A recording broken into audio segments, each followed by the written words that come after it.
programa Destaque de hoje está recebendo aqui nos estúdios do Dr. Manuelito Eduardo Campos, da Faculdade Integrada da Grande Fortaleza, a professora Maria Josefina da Silva. Ela acaba de lançar um livro, Autonomia e Saúde Mental, o desafio para uma velhice bem-sucedida. Mas antes da gente falar um pouco do seu livro, professora, eu queria saber quem era a senhora, quem é a professora Maria Josefina da Silva, como é que a senhora, o que a senhora faz, qual é o seu currículo, como é que a senhora chegou até aqui e por que esse assunto que a senhora está aqui mostrando em um livro. Bom, eu sou enfermeira, sou cearense, né, mas sou formada pela Universidade Federal do Rio de Janeiro e voltei para o Ceará em 86. Aí trabalhei um pouco na Secretaria de Saúde, durante 10 anos na Secretaria de Saúde do Estado e depois fui para a universidade. De 86 até aqui, eu estou na universidade. Quer dizer, eu já poderia ter me aposentado, mas a docência é um vício, né? É verdade. A gente fica, gosta, cada turma é uma turma nova, cada conjunto de trabalho é um trabalho diferente. Então, e por que escolher essa profissão? Como foi que, de repente, a senhora escolheu... Eu quis ser enfermeira? Ser enfermeira. Minha mãe é visitadora sanitária, né? E ela toda a vida quis ser enfermeira, só que ela nunca teve uma formação acadêmica para isso. Aí perguntou se eu queria estudar no Rio, eu digo, quero, e fui ser enfermeira. Quer dizer, não tinha uma vocação para ser enfermeira, mas eu não me vejo outra coisa senão enfermeira, né? Não, acaba sendo um sacerdócio, né? A enfermagem é uma profissão extremamente bonita, né? É um pouco desvalorizada socialmente, mas é uma profissão que tem uma importância dentro da área da saúde, assim, inestimável, né? O Banco Mundial, com um estudo há pouco tempo que eles disseram que qualquer profissão pode se acabar, menos o enfermeiro, porque o enfermeiro cuida, e cuidar a máquina não faz isso. Então, principalmente o cuidar, a enfermagem se tornou nesse cuidar do ser humano. Né? E foi aí que inspirou a senhora a escrever um livro sobre autonomia e saúde mental? Nós tínhamos uma disciplina em 97, que era a disciplina de saúde pública, e nós fomos trabalhar no Centro de Desenvolvimento Familiar, que é da Universidade Federal do Ceará. Lá um grupo de idosos queria verificar a pressão e tal, a gente começou a fazer isso debaixo de uma mangueira, e a partir daí nós começamos a formar um grupo. E esse grupo, depois de 3 anos que nós vimos que ele estava solidificado, aí nós fizemos um projeto de extensão. Eu e a professora Fátima Maciel, que é uma professora do departamento, que é realmente quem coordena o grupo. Eu ajudo na coordenação. Então, esse grupo ele tem uma vida desde 97, né? E a peculiaridade do grupo. Nós não, como é um projeto de extensão, nós não temos recursos para poder dar sopa, dar presente, fazer tudo. Então, quem vai pela satisfação de convivência, de conversa, de orientação e tudo. Então, é um grupo que ele não tem muitos recursos, mas tem um conjunto de idosos extremamente fiéis. E aí a gente começou a perceber que são pessoas pobres, não miseráveis. São pessoas pobres, com grandes dificuldades, com drogadição, com alcoolismo e tudo, mas que tinham uma satisfação de viver muito grande. Eu tinha feito meu mestrado em Sociologia, eu estudei o Agente de Saúde do Estado, e aí eu fui fazer o doutorado em enfermagem, porque eu digo, senão eu vou virar um híbrido que não vai ser uma coisa nem outra, né? Eu voltei para a enfermagem. E aí eu digo, por que não fazer uma tese procurando saber como é que no processo de construção de vida dessas pessoas, elas conseguem, apesar de todas as diversidades, viver bem, ter uma velhice, que eu chamo de uma velhice de bem-sucedida. Para não ficar criando neologismo, terceira idade, quarta idade, não sei o quê, é velhice mesmo. Né? A gente é criança, é adolescente, adulto adulto e é velho ou idoso, mas que não configura como uma coisa pejorativa. Né? Então, eu coloquei velhice bem-sucedida. O que era isso? Aí eu digo, bom, quais são os elementos que eu vou buscar nesse? Autonomia, porque eles diziam muito assim, a diferença entre ser velho e idoso é ter condições de fazer as coisas sozinho. Velho é aquele que precisa dos outros.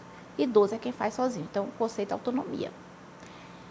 E saúde mental por quê? Porque tem dificuldades financeiras, tem problemas familiares, assumem os filhos que voltam para casa e tudo, mas tinham alegria de viver, a satisfação de conversar, de ir. E tem uma autora muito interessante dentro da enfermagem, a Berger, que ela usa o termo velhice bem-sucedido. E usa saúde mental como? As estratégias que você elabora no cotidiano para poder driblar essas dificuldades. Então, eu estou sem dinheiro hoje, não estou com dinheiro, mas vou lá na vizinha, a vizinha me dá um prato de comida e tudo. E aquilo resolve o meu problema. Não é acomodação. Entende? Não é dizer assim, está acomodado. Não. É saber que naquele momento não tem e que se alguém oferece, fica satisfeita com aquilo. Então, a saúde mental eu entendi nesse aspecto, como a estratégia de elaborar as dificuldades cotidianas de modo a continuar vivendo satisfatoriamente. Mas a saúde mental não tem nada a ver com loucura. Não, com loucura. Não, porque... Apesar de todos nós somos, e é bom de vez em quando ser louco, os né? grandes cientistas, se você der uma olhada na cara deles, no aspecto deles, na convivência deles, todos. Albert Einstein, Nietzsche, por exemplo, né?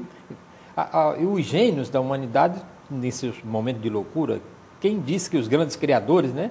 O Leonardo da Vinci, né? Não era o Thomas Alva Edison, aquilo era uma loucura, né? Mas a saúde mental que eu coloco não é nessa... A saúde mental seria tipo um coping, né? Pronto. Capacidade de resolver de forma satisfatória as dificuldades cotidianas. Mas aí, isso só, professora, porque eu estou vendo aqui no seu livro, Os Fragmentos da Vida e a Construção da Autonomia, cada época tem uma construção diferente. Então, como é que eu raciocinei? Eu digo, bom, você não tem uma velhice sadia se for pensar em cuidar dela na velhice. Então, é uma construção que você faz ao longo da vida. Alimentação, a própria estratégia de viver desde jovem. Por isso que às vezes os meninos ficam lá, eu não gosto de trabalhar com velho porque velho é chato. Não, o velho não é chato. O velho chato, é uma criança que foi chata, que foi adolescente chato, que foi adulto chato e que ficou velho chato. Só pode ser chato um velho desse, né? Com certeza. Então, ele não é porque é velho, ele é porque é da personalidade dele, é da estrutura dele, é aquela pessoa limão, que você olha já está azeda. Então, tem menino limão, tem velho limão. Então, não fica limão porque ficou velho, mas é porque envelheceu, né? Então, esse grupo, eu trabalhei a minha história, eu pensei assim, esse pessoal construiu ao longo da vida essas estratégias de sobrevivência e isso deu uma capacidade de resolução das questões da vida de uma forma muito satisfatória. E aí eu trabalhei com história de vida, que é um método do Paul Thompson, que você começa desde quando nasceu, como é que era a estrutura familiar, as relações familiares e tudo. E aí eu vi infância, adolescência, vida adulta e velhice. Eu fiz esse percurso. Tanto tentando trabalhar como é que as questões diárias eram desenvolvidas e a tomada de decisões, que é a autonomia, e como é que eles driblavam as dificuldades do cotidiano. Então, foram esses dois elementos que eu trabalhei, autonomia e saúde mental. A senhora trabalhou um grupo específico? Trabalhei comecei com 10 idosos, mas como é história de vida, eu tive história de vida de 6 horas, 4 horas, gravei várias vezes. Ela chorava, eu chorava também, porque são as histórias assim, com certeza, trágicas, sabe? De uma delas, por exemplo, dizia assim, quando eu tinha 3 anos, minha avó, eu morava com a avó, porque cada filho que nascia, o pai dava, porque eles não tinham condições. Quando a mãe aparecia grávida, já tinha destino. E ela disse, a minha avó cavava um buraco no chão para me botar dentro, porque se soltasse eu pendia para um lado e pendia para o outro. Então o buraco me sustentava. E aí ela se projeta fora daquela criança e diz, coitadinha, que pena, sentia uma pena. E aí chorava, e aí eu ia junto com ela, né? Mas, por outro lado, elas conseguiram olhar de longe, sabe? Aí dizer assim, mas eu passei por isso, mas eu estou aqui. Então, eu fui forte. Isso foi legal, porque me fez assim como eu sou hoje. E aí, isso deu realmente elementos para que a minha tese fosse contemplada, né? Eu fiz a tese de que a saúde mental e a autonomia construída ao longo da vida daria como resultado uma velhice bem-sucedida.